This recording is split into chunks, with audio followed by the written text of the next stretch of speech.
Now, the youth are undeniably the most important formidable force and resource a nation can have.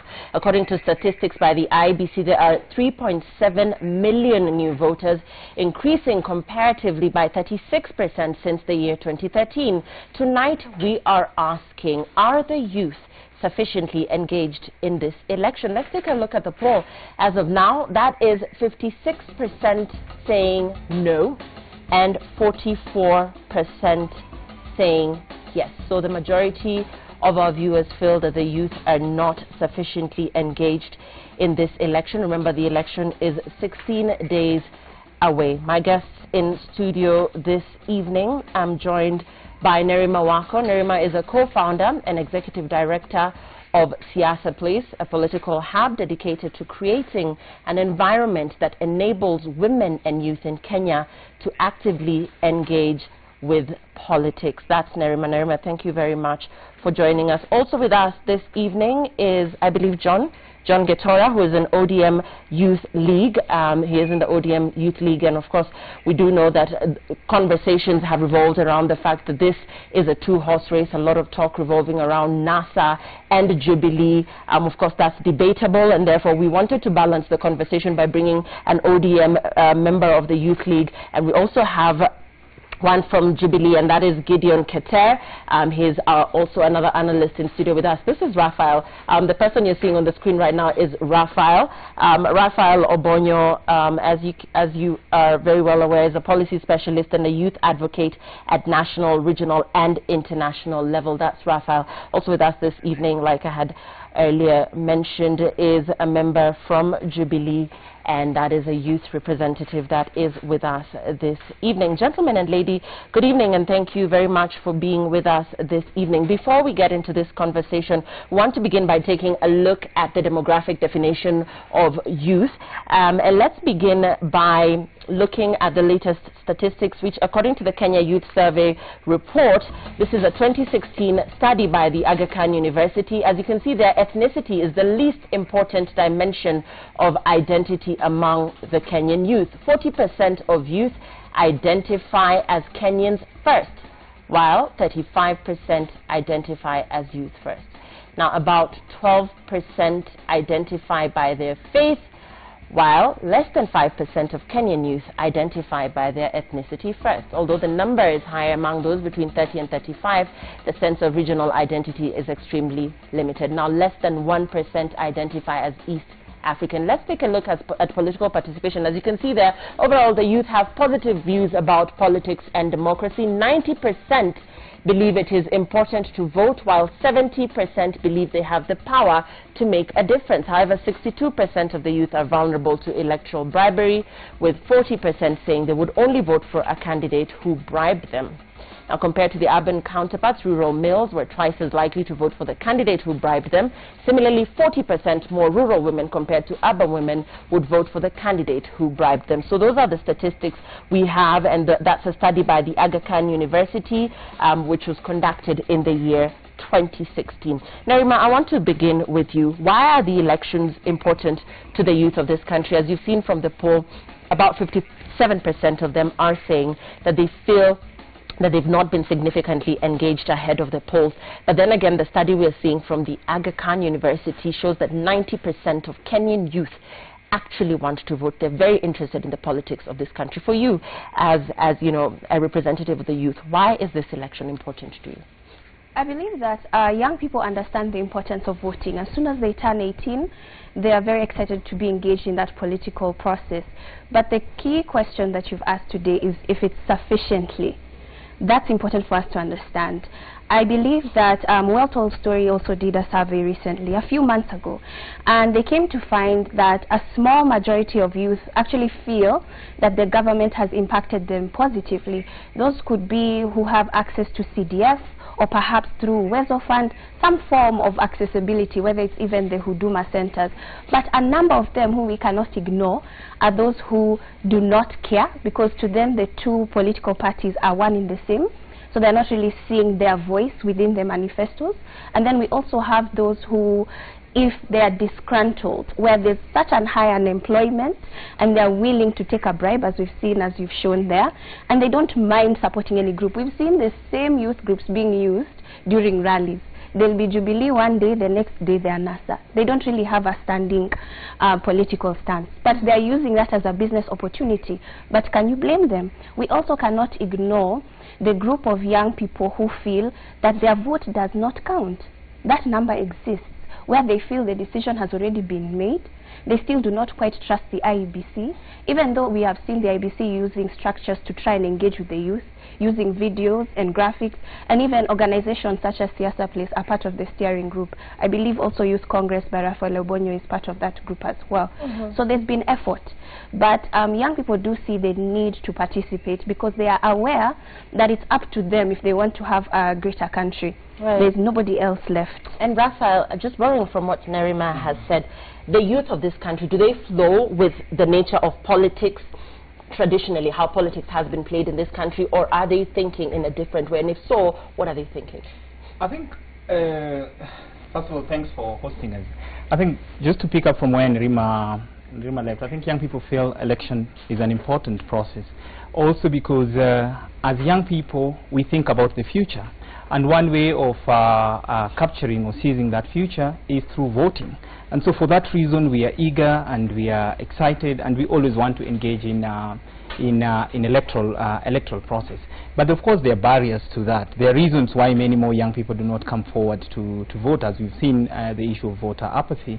I mean, first of all, is the issue of information. You know, many more young people are losing hope in our political system and in our politicians who promise but they don't deliver, and many other factors. But young people are excited to vote. But whether young people are flowing with the political current as it is, I think young people, I mean, they do not just flow. I think we have hang-ups. We've been forced to think that the only way for you to survive is to belong, I mean, to play politics as it is. For example, the same statistics on I mean, about East African and youth came, I mean, has reported that youth are not tribal, for example, but our politics is so tribal. But during elections, we find ourselves, even as young people, you know, sort of balkanized and forced to be in this corner. Young people are not tribal, but this country, it has reached a point where if you do not, your second name will define, or rather will sort of determine where you'll end up. So you find yourself, even if you do not want to engage in politics as it is, you are pushed into that corner. So that is not our way of doing business, but because it's for survival, we find ourselves in that kind of situation. And to you, John and Gideon, let's just talk about what informs the youth's decision to join political parties. For instance, for you, what informed your decision to be part of the ODM Youth League, and where was that thinking coming from? Yeah, thank you, Lillian. Personally, I joined politics a bit earlier. That is in the year 2005, when we were just immediately when we were in the university. And by then we were getting into the referendum campaigns. And by then we realized that as young people, if we were to go with a draft that was being pushed, definitely then we saw that we were definitely going to lose. So we realized that as young people, by then we could make a difference by going the side of Chungwa that time. And once we realized that it's attainable and that our objective was fulfilled, we moved on to the 2007 elections, and we have remained there. And I would want to appreciate what the study that was done, that young people don't necessarily consider much about ethnicity. It is not a bigger issue to them. What is an issue, what is of more essence, of more important to them, is that politics is very key, and that there are issues that they want, that they feel that a government can address. And, you know, just borrowing from something you said, now that you're in ODM, is your voice as the youth heard? Do your opinions count when these politicians, most of them seasoned, are outlining their strategies, when they're outlining their manifestos, because we barely see you guys? Yeah, personally, as ODM, or where I come from is in ODM, I sit in all the committees of the party, And so far, we have made a bigger milestone, even during when we are heading for the party primaries.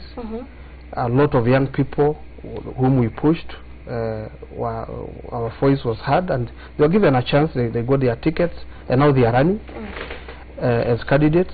Also, even in the preparation of the party list, I was all the youth leaders in all the counties who are present in those committees that are preparing party lists. I was also present in the national committee, and so therefore we feel that as ODM, we are as ODM young people, our voice is something that has been appreciated. Right, and Gideon, you know, for you as Jubilee, because the narrative across the country is that the youth are used as mascots, as entertainers during political functions. We see the voice of the youth really coming out in terms of entertainment, and not much is seen, you know, aside from that, although now you're representing the Jubilee Youth League. For you, what informed your decision to be, you know, part of this party, and indeed, has your voice as the youth in any way played a role in determining what their manifestos spell, what their strategies are as a political outfit? Thank you, Lillian. I wanted to have a meaningful participation. I was part of the young people who were more of disgruntled, unhappy with the way things are done. So I was looking for a political party that can accommodate my views and also accommodate my political participation in terms of decisions, in terms of concerns, and in terms of policies. And that was a time when I scanned around the country, and I found out that then, because I started my politics from United Republican Party, and I met youthful leaders whom we could sit down and agree and disagree fairly on how best we can accommodate our policies and decisions in political space. Then it dawned to me that the theory, the information that we normally have, and the information that is being circulated in the media, that there is no space for young people in political parties, is a total lie. I mean, and that is the narrative. Yes. However, when we go out there with our crews, yes, the people we see are the seasoned politicians.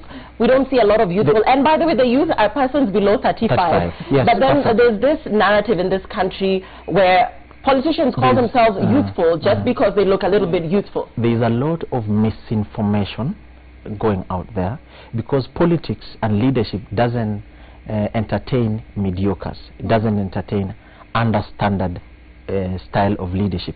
If you're a leader, you have to provide solutions.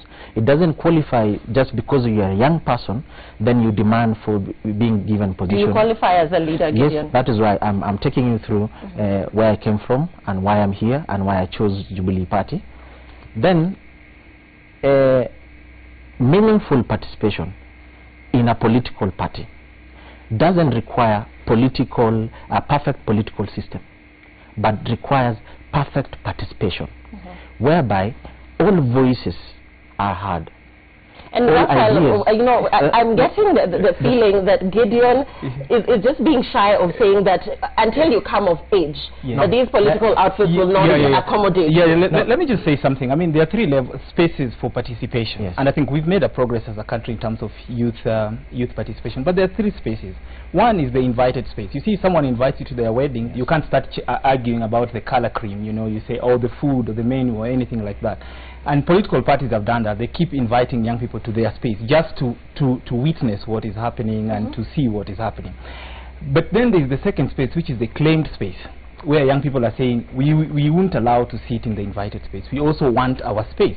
And so what political parties have done is to create youth leagues, which are sometimes, and with all due respect, is like Sunday school. You're told, yeah, the rest of us are going to the main service, the rest of you go to the Sunday school. No, but just a moment. And then there's the third space. I mean, and in the Sunday school... I allow you to respond. And then there's the third space, which is the decision-making space, you know, closed space. Yeah, many young people are not in the closed space, and that is where decisions are made. So many of us are in the invited space, are in the claimed space, but we are not in the decision-making space where decisions are made. And that is where young people are asking, we want to be in the decision-making space. We want to decide the direction of the political party. We want to decide the direction of our country. We do not want to be in the invited or the claimed space, the decision-making space. And most of us should fight to be in that And space. then again, our culture dictates that you do not speak when elders are speaking. So Gideon, I'll allow you to respond to that. But Narima, what are your thoughts on this? Yeah, I mean, I have to agree with Raphael in many things, but also the fact that we have such a rise in independent candidates. Many of them came from political parties, and a lot of them because they were blocked out. Or even we've had a lot of complaints coming from young leaders who are saying that they have been completely blocked out in these parties and they are corrupt, and a lot of them are not quite sure where they go if things are done unfairly. And so you also asked for amounts of money that are quite unreasonable, especially for people who are vying for the first time at a young age. You have no financial stability. But those parties are not willing to waiver those costs. Or even no, I think ODM maybe it was 100,000 for youth or something like that, which is still quite high. It was 50,000 for Jubilee. Okay, but it's still quite high for somebody who, if we're talking about unemployment, or for people who, for your first employment, your first job, you're earning about 20,000 shillings a month. Are you telling me that sort of money is easy to come by? You know, and let's just move away from that. But Gideon, you'll have your time to speak. After the elections, the youth, you know, usually feel disillusioned, and we both saw your respective outfits, political outfits, outline their manifestos. But then the general feeling across the board is that once the elections are over, you know, the jobs are never delivered, the jobs that were promised are never delivered, scholarships are nowhere to be found, the cost of living is ever growing, and yet politicians are always hungry for the youth vote. They have not, well, this is arguable, to some extent they have tried, but the youth still feel disgruntled, and they still feel that these are promises that never come to see light of day. Your response to that? Yeah, it is true. I want to say that the business of every business is business, and therefore the business of every government is governance, and governance entails the exercising authority, taking control, management of resources. When you see corruption running down the stream, when you see unemployment skyrocketing and the high cost of living, and there were leaders who promised, because Jubilee last time rode on the goodwill of young people. But now we are questioning them. Did they deliver? That dissolutions comes as a result of bigger promises that are made to young people, and they are never delivered. ODM has also, I mean, through NASA has also made similar promises. So what is different about your promises from what your competition is offering? Yeah, that's what I'm coming to. That's why when you go through our manifesto, we are very careful not to mention targets, because as we are interested of ensuring that every young person gets employed, every young person gets quality education, every young person gets quality health care. So, and therefore, but all these things solely depends on the stability of an economy. So we are saying as NASA that going forward, heading to this election, that one, we want to strengthen devolution. That there is that 45% of our money of the GDP goes to the county. When it goes to the county, definitely it goes down to the villages, where now most of the young people live and where they come from. Right. Gideon, for you as Jubilee, as the manifesto was being drafted, as the youth in that league, were you involved in the thinking behind that document? Were your concerns heard, and do you feel well represented in that document? First of all, I would like to remind, especially Kenyans and the viewers, that in 2013 we didn't have a Ministry of Youth. In the process, we requested for one. Through our listening president, he created one for us, Ministry of Youth and Gender. When it comes to manifesto, if you look at Jubilee manifesto, they talk about young people more than any other constituent of Kenyans. If you look at the policies that have been adopted, for instance, for education, having internship, digital Ajira, or Ajira Digital, when you look at Studio Mashinani to cater for talents, when you look at Biashara Bank, that is integrating together the Youth Fund, the Wezo Fund and the rest for entrepreneurs, when you look at constituting Youth Development Council, a council whereby they are going to oversee what young people are doing and directly engage with the government, and it becomes the youth gateway that they are going to negotiate with the government. And if you look at also the nurturing of youth projects, like what do you call hubs that the government is supporting. These are practical. These are close to the young. So you, as part of that Jubilee, those are the things. Are you feeling well nurtured? Where do you hope to go with this? Where do you want to go with being part of this political outfit? First of all, we want to transform the you lives as of Gideon. Me as me. Yeah. Like for instance, these policies, they benefit me directly, and they benefit the people around me. For instance, the cries, the questions they've been asking the government all the time, the question we always see in the social media, the tools we normally have, we have converted that one to be something that is directly. So you're not in the Youth League because you have any political ambitions whatsoever? Yes, of course I have political ambition. First of all, I want to thank the Jubilee Party for nominating me to represent the youth in the parliament.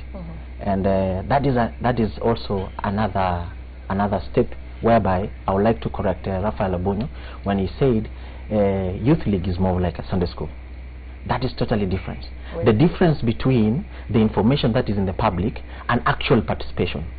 There's something you read online, and there's actually participating in decision making. And Lillian, let me take you back. If you look at the rate of participation of young people in Jubilee Party, we already have one governor who is under 35.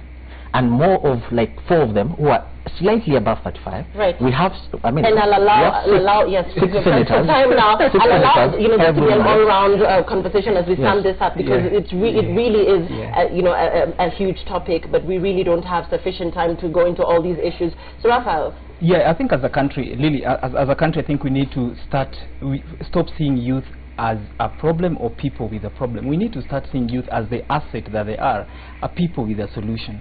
And that way we start engaging them as stakeholders, as partners. If I was to advise both political formations, both Jubilee and NASA, I would say that it is not enough to deliver goodies to young people. It is even more important for you to engage them in each and every step, each and every process of developing some of these solutions. If truly these political formations are serious, we have not seen a national convention on youth to deliberate on whatever young people expect of them. All we see is them talking about youth. We haven't seen, they've been holding big rallies and they want to discuss. They've been there, but they come too late into the game, conveniently, and it's not close to the election. So we want to see a lot of that. And we are not saying government should deliver 100%, whichever government. We are saying, look, if we succeed, let us succeed together. Right. If we fail, let us fail together. Nerima, the gap between the women and the men, we see a lot of young men actively going into politics, but we still see women taking a back role, particularly young girls below 35. I don't see as many of them being visibly out there going for these positions. For you, who has come out very boldly as a youth, with a voice and an opinion, ahead of these polls, what do you think is behind, that slow pace that we're seeing in women, young women getting actively involved in politics? Is there something perhaps that can be done to encourage more women to be actively involved in politics and not in nominated positions? Yes, absolutely. Just being engaging in political issues, writing about it, we always encourage. And just the other day we saw the senatorial debate for Nairobi, and there was Suzanne. She's only 23, and so we also see MCAs. A lot of women have actually come up, and a lot of them are below 30 years old. And I'd like to say that this year we're going to elect more women in our parliament than ever before. I believe so, statistically.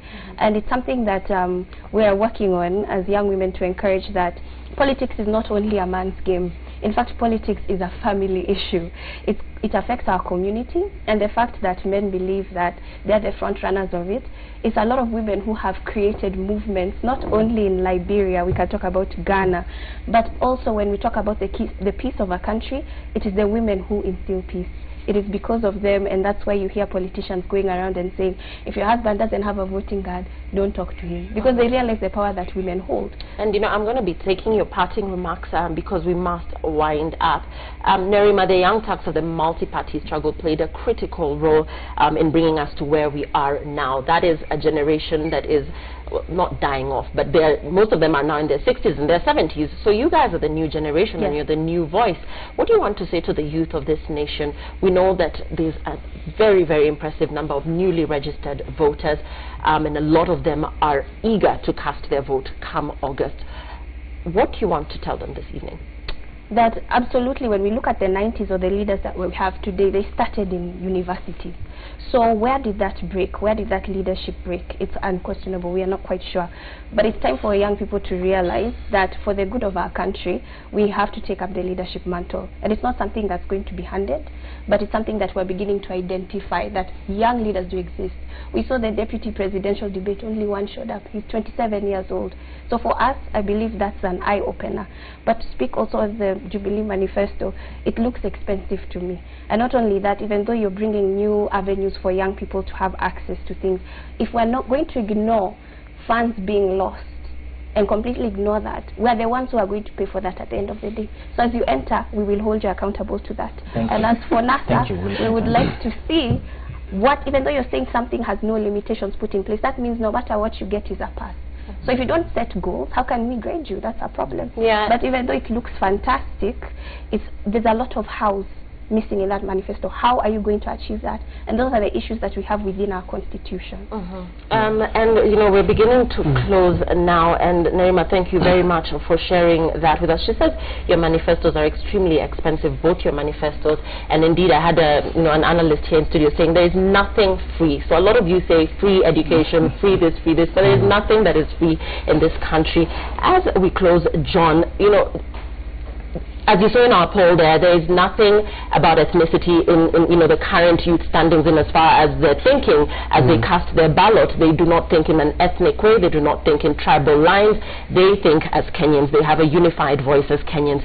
For you as ODM Youth League, just speak to the youth in this country. NASA comprises of cosmopolitan parties, and therefore you're dealing with a lot of parties there and a lot of ideologies. For you as the future of a tribalist nation, because that is the narrative that we believe we are preaching tonight, what would you like to say to the youth in this country? I want to tell that young Kenyan who is out there that it is time we take charge of our destiny. It is time we take charge of our lives. And for us to take charge of our destiny and even of our lives, it is for us to come out and vote. And we must vote the right leaders. And for this context, the right leader so far that personally I've worked with, and I've realized that in his heart, and that's why we call him Baba. Because because that is actually the jargon, because everybody here has an opinion of who they think should carry the day come August 8th. We have already we have given Uhuru Ruto a chance, and they have not done anything better in terms of improving the lives of a young Kenyan down there in the village. So for us, it is another chance that God has given us, and this time around we are saying let's bite the bullet, and biting the bullet is face the truth.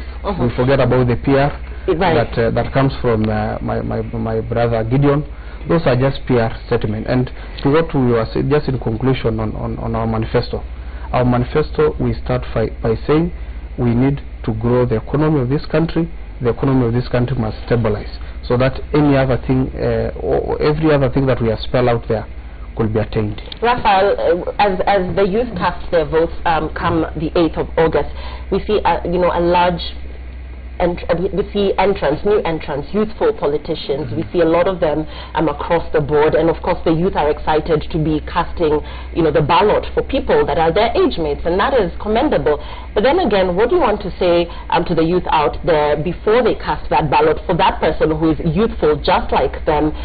There is also concern that a lot of the new entrants into politics are doing this as a means to an end. They want to get financial benefit out of getting these positions, and that is of course arguable. I think Frantz Fanon once said that look, it falls upon each generation to discover their mission and to either fulfill that mission or betray that mission. And I think it's upon our generation to discover our mission, and our mission should be, to rebel against bad habits of the adult generation, things like tribalism, things like greed and corruption, things like political patronage. We should rebel against that, and our mission should be to create a Kenya where we all belong, a Kenya that we all feel at home. And two is the fact that we all aspire for a better future, but I want to tell young people that it is not enough to aspire for a better future. It is even more important to take action and shape that future that you aspire for. And one way of shaping that future is through voting. The employment that you're looking for is on the ballot. The good education that you're looking for is on the ballot. If you're looking for affordable health care, is on the ballot.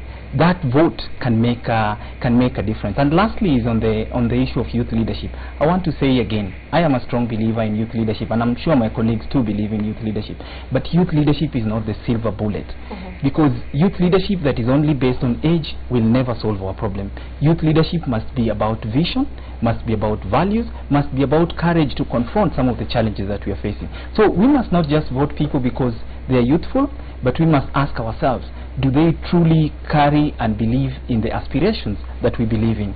So a young person can be as bad as an old person. So I think we need to vet them and not just rely on youth leadership. Thank you very much. And Gideon? What I would like to tell young viewers is, first of all, they have to participate meaningfully in political processes. Not necessarily being only a Facebook member or a Facebook active member or a Twitter or a WhatsApp. Go to that party, register as member. I believe young people are innovative and they can provide solution to challenges already in their party. And as we head towards August, vote Jubilee. Jubilee is home for the young people. We have done it before, and we have promised in our manifesto. Things are not actually expensive and PR. There are things which are practical because we are the same people who actually provided for them. No, I just want to say, Lily, that look, it's not enough for young people to register. It is not enough for young people to verify their vote. But it is very important for young people to know what are the voting issues. Why are we voting? And I think for us that is extremely important, that young people need to know why they are. You need to know why you're voting. Let's take your tweet. Let's take a look at what you're saying. Okay, and let's take a look at your poll as we wait on those tweets. So 57% of you still are of the opinion that you are not sufficiently engaged in this election, and 43% of you feel that yes, indeed, you are. Nerima, your closing remarks, final remarks from Nerima, that disparity, 57%, 43%, what do you think is behind that thinking?